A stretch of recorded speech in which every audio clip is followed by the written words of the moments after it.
আজকে আমাদের একটা আমরা বিভিন্ন সংবাদ মাধ্যমে দেখতে পারলাম আমাদের একটা 42 জন ট্রান্সফারে নিয়ে একটা নিউজ চলছে।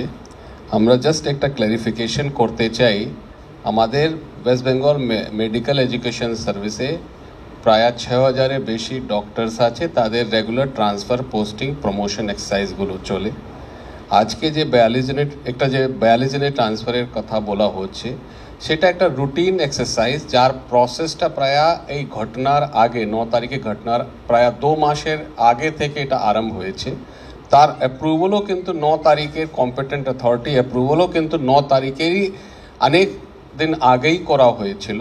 কিন্তু যেহেতু অনেক চেকগুলো করতে হয়ে নামের বানান থেকে আরম্ভ করে পোস্টিং সঠিক লেখা আছে কি না সেই প্রসেস মধ্যে হয়তো ডিলে করার জন্য এটা পরবর্তীকালে ইস্যু হলো। কিন্তু ওই অর্ডারটাও কিন্তু আজকে আমরা ক্যান্সেল করলাম, কারণ একটাই, যেহেতু আমাদের বিভিন্ন জায়গাতে পরিষেবাগুলো যারা কাজ করছেন তারা পরিষেবা দিচ্ছেন, সেজন্য আপাতত এই অর্ডারটা আমরা ক্যান্সেল করলাম। এটা নিয়ে কিন্তু কোনো কন্ট্রোভার্সি নেই, এটা একটা রুটিন এক্সারসাইজ, এর সাথে কিন্তু অন্য কোনো দিক থেকে এটাকে মনে করা উচিত নেই। Thank you.